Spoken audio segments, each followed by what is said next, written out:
Бесплатная правовая помощь и разъяснения по вопросам социальных льгот и пенсионного обеспечения. Сегодня стартовал правовой марафон, и первыми получить консультацию смогли жители села Нестеровское. Ахмед Ганиев обратился с проблемой снижения размера его пенсии. Представитель аппарата уполномоченного по правам человека в регионе принял заявление мужчины, по которому и будет вестись дальнейшая работа. 45-50 балханусы. А стаж яст жоқ, алвач. Я говорю, мы стаж яст. Утырды ойлатшми яхат. А эйс 50 жутей яхат. А нет, стажа нету. Да, алматарца вещь тоже. Пенсионный, а хауса, давач. А паспорт недействительный. Я говорю, может, самый день амар, что за границей, мне ваш яхат. Если недействительный, то говорится. Да,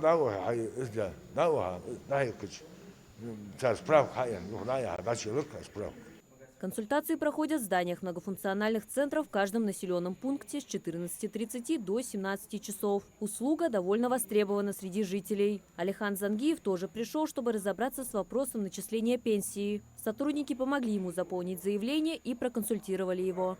Пришла бумага с социального фонда о том, что у меня отсутствует за 5 лет справка для начисления пенсии.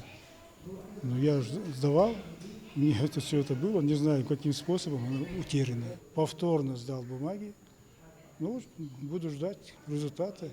Проект направлен на повышение правовой грамотности граждан старшего поколения и содействие в защите их законных прав и интересов. Опыт подобных марафонов, а проводятся они уже не первый год, показывает, что у пенсионеров зачастую возникают трудности в правовых вопросах. Пенсионерам удобнее бывает приехать сюда, в МФЦ, то есть того населенного пункта, где они проживают, и на месте получить какие-либо консультации правового характера. На месте пожилые люди они получают консультации по интересующим их вопросам. В случае необходимости мы принимаем письменные заявления, по которому уже ведется работа нашим аппаратом. Всероссийская акция «Правовой марафон для пенсионеров» проводится по инициативе уполномоченного по правам человека в России с 1 по 30 ноября и приурочена она к Международному дню пожилых людей. Следующая подобная акция пройдет в Сунже 30 октября. Далее получить консультации 6 ноября смогут жители Карабулака, 11 Назрани, 13 Малгобека, а 18 ноября правовой марафон пройдет для жителей Магаса.